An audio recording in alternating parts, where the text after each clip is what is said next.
تو سجدے میں ہم اپنی سب سے خوبصورت اور اپنی جو ماتھا ہے، جو آنریبل چیز ہے، جس کو ہم جھکنے نہیں دیتے لوگوں کے سامنے، ہم اللہ کے سامنے زمین پہ لگا دیتے ہیں، اور اللہ تعالیٰ کو یہ چیز بہت پسند ہے۔ اقرب ما یکون العبد من ربہ وهو ساجد فاکثر الدعاء، سب سے محبوب چیز جو اپنے رب کو ہے وہ کیا ہے؟ یا جب سب سے قریب انسان اپنے رب پہ کب ہوتا ہے؟ جب وہ سجدے کی حالت میں ہوتا ہے۔ تو اللہ کی نے فرمایا فاکثر الدعاء، کثرت سے دعا کرو، اور ہم 3 دفعہ 5 دفعہ 7 دفعہ 8 دفعہ 10 دفعہ ایون اور جتنے دفعہ پڑھیں، لیکن بس سبحان ربی الاعلیٰ پڑھ کے اٹھ جاتے ہیں۔ یہ صحیح مسلم کی 482 نمبر حدیث ہے۔ ہمیں چاہیے کہ ہم کثرت سے دعائیں کریں، چاہے وہ قرآنک دعائیں ہیں یا وہ احادیث میں آتی ہیں۔ قرآن پڑھنے سے منع کیا گیا، لیکن قرآنک دعائیں ہم کر سکتے ہیں، شیخ عثیمین رحمہ اللہ کا فتویٰ ہے۔ تو دعا کریں، یا مقلب القلوب ثبت قلبی علی دینک، یا اللہ میرے گناہوں کو معاف کر دے، اللہم اغفر لی، جتنی بھی دعائیں ہیں عربی میں انسان مانگے تو کثرت سے دعائیں مانگیں۔ اور ایک اور حدیث، ابو موال بالی نے رضی اللہ تعالیٰ عنہ رسول اللہ پوچھا، رسول اللہ علیہ وسلم کون سی دعا اللہ تعالیٰ سنتے ہیں؟ تو پہلے ہم نے ذکر کر لیا تھا جوف اللیل الآخرہ، جو رات کے آخری حصے میں کی جاتی ہے، اور دوسرا پارٹ وَدُبُرَ الصَّلَاةِ الْمَكْتُوبَاتِ and by the end of every prayer۔ دبر کا لفظ جب بھی آتا ہے تو جب نماز کے بارے میں آیا ہے اور دعا کے بارے میں خاص طور پہ، تو میں پورے اس ڈسکشن کو سمرائز کر رہا ہوں، اور وہ شیخ عثیمین کے فتویٰ سے بتا رہا ہوں کہ جب بھی دبر صلات کا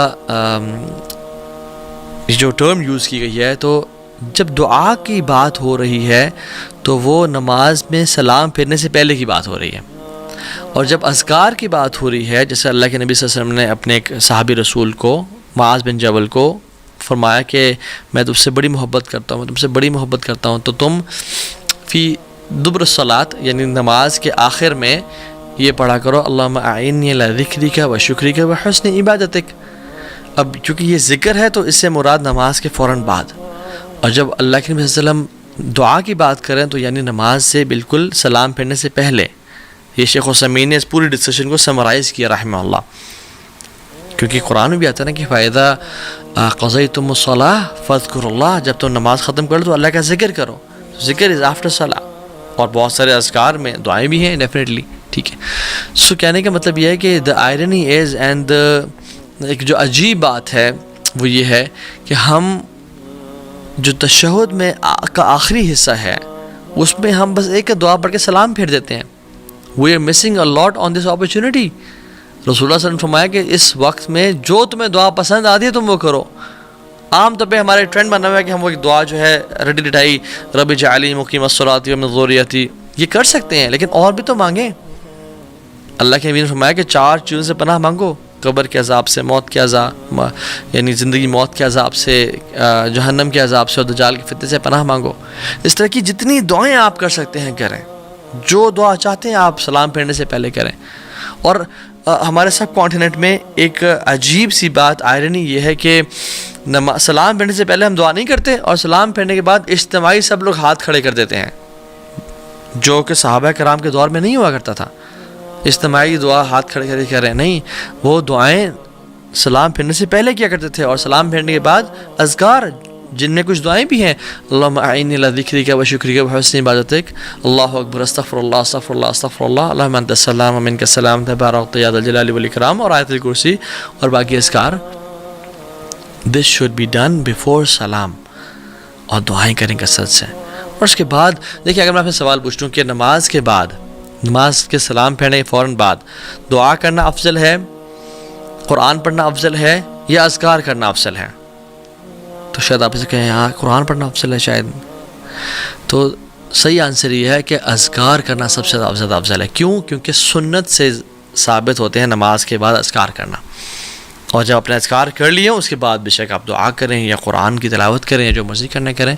سو جو چیز سنت سے ثابت ہے وہ سب سے بہترین اور افضل ہے، تو ہمیں یہی چاہیے کہ ہم یہ کام کریں۔ ایک اور مارننگ ہیبٹ جو کہ ہمیں کرنی چاہیے، اور جو اپرچونٹی ہے اللہ تعالیٰ کی ذمت میں، اللہ تعالیٰ کی پروٹیکشن میں آنے کی، وہ یہ کہ نماز فجر بعد جماعت سے پڑھنا۔ رسول اللہ صلی اللہ علیہ وسلم نے فرمایا کہ من صلی الصبح، کہ جس نے صبح کی فجر کی نماز پڑھی، جماعت کے ساتھ، یعنی فَهُوَ فِي ذِمَّةِ اللَّهِ، وہ اللہ کی ذمہ ہے، اللہ کی پروٹیکشن میں ہے. فَلَا يَطْلُبَنَّكُمُ اللَّهَ فِي ذِمَّتِهِ بِشَيْءٍ فَيُدْرِكَهُ. اور کہا کہ اللہ تعالیٰ جس چیز کی ضمانت لے لیتے ہیں نا، اس کو جو تنگ کرے یا اس کو جو نقصان پہنچائے تو اللہ تعالیٰ اس کو تلاش کریں گے، یعنی مینس کہ اس کو برباد کر دیں گے. فَيَكُبَّهُ فِي نَارِ جَهَنَّمَ، اور پھر اس کو جہنم کی آگ میں ڈال دیں گے. جو شخص فجر کی نماز باجماعت پڑھتا ہے وہ اللہ تعالیٰ کی پروٹیکشن میں ہے، اور جو شخص انسان یا شیطانوں میں سے اس کو ڈسٹرب کرنا چاہے یا اس کو تکلیف پہنچانا چاہے تو اللہ تعالیٰ اس کو نہیں چھوڑیں گے، نہ ہی دنیا میں نہ آخرت میں. صحیح مسلم کی حدیث ہے 657. تو فجر کی نماز کو باجماعت پڑھنا سیکھیں. اور نماز کے پڑھنے کے بعد ایک اور ڈیلی ہیبٹ کہ سینگ سبحان اللہ و بحمدی 100 ٹائمز مارننگ اینڈ ایوننگ میں. جو شخص یہ پڑھ لیتا ہے، حدیث میں آتا ہے کہ قیامت کے دن اس شخص سے بہتر کسی اور کے اعمال نہیں ہوں گے. اللہ اکبر. سوا اس شخص کے جو اس سے بھی زیادہ پڑھ کے آئے گا سبحان اللہ و بحمدہ. سم ٹائمز وی تھنک کہ بس یہ چھوٹے سے اعمال ہیں، وی بلیٹل دیز ایکشنز، بٹ سبحان اللہ یہ حشر کے دن ہوگا معلوم کہ جیتا کون اور ہارا کون، اور وہ جو یہ عمل کر کے آئے گا. اچھا، کچھ کوئکلی ایسی ہیبٹس بھی جو ہمیں اختیار کرنی چاہیے without mentioning their details and in this lecture on a brief note انشاءاللہ. وہ یہ کہ سونے سے پہلے وضو کر کے سونا اور 2 رکعات پڑھ کے سونا، اس کا بڑا اجر ہے. کوشش کرنا ہر نماز تکبیر اولیٰ سے پڑھنا. خواتین اپنے افضل وقت میں فجر کی تمام نمازیں پڑھیں سوائے کہ عشاء کی نماز کے. عشاء کی نماز لیٹ پڑھیں، وہ زیادہ افضل ہے. اور لیٹ بھی اتنا نہیں کہ نصف رات 11:30 بجے سے پہلے پڑھ لیں. مسواک کا استعمال کرنا ہر نماز سے پہلے. صبح اور شام کے اذکار کرنا. جیسے ہی انسان کی آنکھ کھلے سورہ آل عمران کی آیات تلاوت کرنا، یہ اللہ کی سنت تھی. ان فی خلق السماوات والارض واختلاف اللیل والنہار. وہ اپنی زندگی میں نا برکتوں کو دیکھے گا، اپنی زندگی میں خوشیوں کو دیکھے گا. پھر جو شخص کر سکتا ہے وہ فجر کی نماز کے بعد مسجد میں بیٹھا رہے اور اشراق کے 15 منٹ بعد تک جب سورج طلوع ہوتا ہے 2 رکعتیں پڑھ لے یا 4 پڑھ لیں، اس کو مکمل حج اور عمرے کا ثواب ملتا ہے. آپ روزانہ نہیں کر سکتے، آپ ہفتے میں 1 دفعہ کر لیں، آپ ہفتے میں 2 دفعہ کر لیں. 12 رکعتیں جو کہ سنن رواتب ہے وہ پڑھنا، جو فجر سے پہلے کی 2 سنتے ہیں، ظہر سے پہلے 4، ظہر کے بعد 2، مغرب کے بعد 2 اور عشاء کے بعد 2. جو یہ پڑھتا ہے اللہ تعالیٰ اس کا جنت میں محل تیار کرتے ہیں. 100 ٹائمز لا الہ الا اللہ وحدہ لا شریک لہ لہ الملک وله الحمد یحیی ویمیت وهو علی کل شیء قدیر پڑھنا. اس کے بڑے ریوارڈز ہیں. حدیث پہ آپ گوگل کر لیں، آپ کو مل جائیں گے. islamqa.info ایک ویب سائٹ ہے، اس پہ آپ کو اس ڈیٹیلز مل جائیں گی. جو شخص 4 سنتیں ظہر سے پہلے پڑھتا ہے اور 4 ظہر کے بعد پڑھتا ہے، اس کو اللہ تعالیٰ جہنم کی آگ سے آزاد کر دیتے ہیں. جو شخص عصر سے پہلے 4 سنتیں ادا کرتا ہے، اللہ تعالیٰ کی رحمت اس پہ واجب ہو جاتی ہے.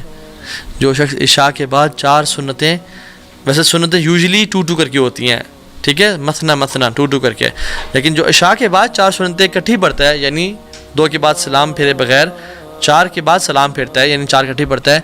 It is as if he has prayed these 4 sunnah in لیلۃ القدر. مختلف احادیث کو جمع کیا جائے تو یہ حدیث جو ہے نا اس کی اتھینٹسٹی ہمیں ملتی ہے.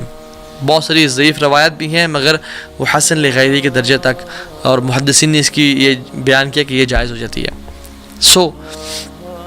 اگر آپ کچھ بھی نہیں کر سکتے نا تو کم از کم جو میں نے ساری آج باتیں کی ہیں، کم از کم ان میں سے شارٹ لسٹ کر لیں 3 کہ آج کے بعد میں نے قرآن ہر نماز کے بعد یا اس سے پہلے 10-15 منٹ پڑھنا ہے. کوشش کریں پہلے دعائیں کریں اذان سے نماز تک، اور نماز کے بعد قرآن کی تلاوت کریں 10 منٹ ہر نماز سے. امیجن اگر آپ 10 منٹ دے دیں ہر نماز پہ تو 50 منٹس بن جاتے ہیں. چلیں اگر آپ فجر یا مغرب یا جو بھی نماز آپ کی 2 بزی ہیں تو 30 منٹس بنتے ہیں کم از کم. قرآن کو ٹائم دیں، قرآن کو ٹائم. نمبر 1. نمبر 2،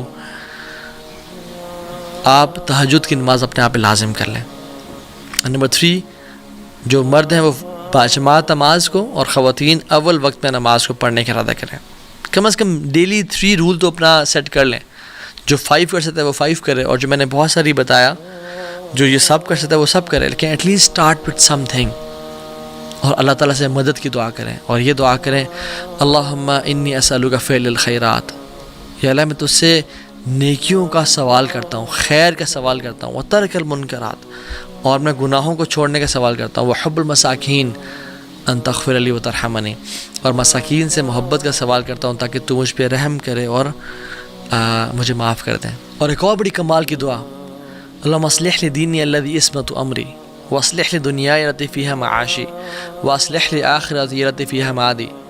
یہ اگلے جو بات ہے نا یہ نوٹس کرنے والی ہے، وَاجْعَلِ الْحَيَاةَ زِيَادَةً لِی فِی کُلِّ خَیْر، یا اللہ میری زندگی کو بڑھا دے ہر خیر میں، وَاجْعَلِ الْمَوْتَ رَاحَةً لِی مِن کُلِّ شَرٍ، اور میری موت کو راحت دے دے، مجھے میری موت کو بچا لے ہر قسم کے شر سے۔ تو اللہ تعالیٰ سے نا یہ دعا کریں، اور اپنے ڈیلی روٹینز میں، اپنے ڈیلی اسکیجول میں ان چیزوں کو شامل کریں، پھر آپ دیکھیں آپ کو جینے کا مزہ آئے گا انشاءاللہ، آپ کی زندگی میں برکت ہوگی انشاءاللہ۔ اور ہر قسم کی دعا جب اگر ہماری اللہ تعالیٰ سے ہم مانگیں تو ہماری قبول ہونا شروع ہو جائے۔ کتنے ہی مشائخ، کتنے علماء، کتنے ہی نیک اور صالحین لوگ یہ بیان کرتے ہیں کہ ہم نے جب اذان کے وقت جو دعا مانگی ہماری قبول ہوئی، ہم نے اذان اور اقامت کے بیچ میں جو دعائیں کی ہماری آج تک قبول ہوئیں۔ And we are missing such wonderful golden opportunities, $1 billion opportunities, and wasting them